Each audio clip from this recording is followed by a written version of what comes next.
In the last episode, we learned about the locations of coral reefs, and in this episode, we will discover some more interesting facts about corals. First of all, corals are alive.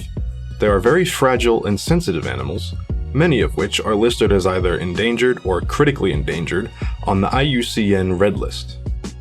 A coral grows very slowly. If the conditions are right, it can grow up to between 2 and 10 centimeters per year. Environmental changes to temperature and acidity levels can cause damage to their tissues, preventing growth and destroying reefs.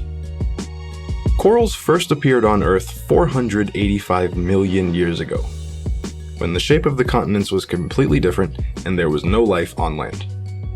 However, most coral reefs alive today were formed after the last glacial period, when melting ice caused the sea levels to rise and flood continental shelves.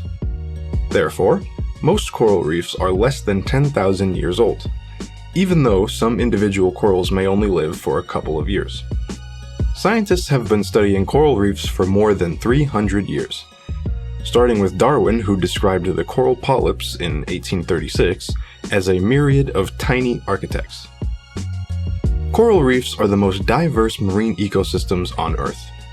There are currently 25 families and 2,500 species of corals, which provide homes for around 4,000 different species of fish.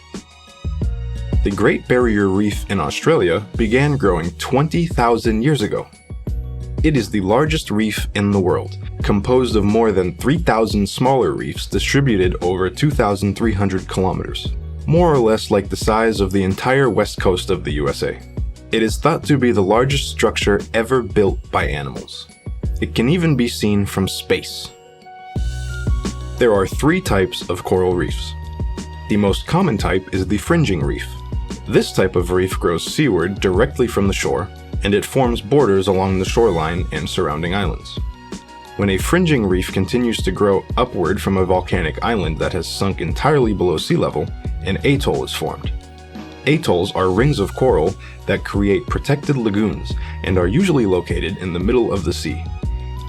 Barrier reefs are similar to fringing reefs in that they also border a shoreline. However, they are separated from land by deeper, wider lagoons. The ancient beliefs surrounding coral reefs are coming soon, so stay tuned.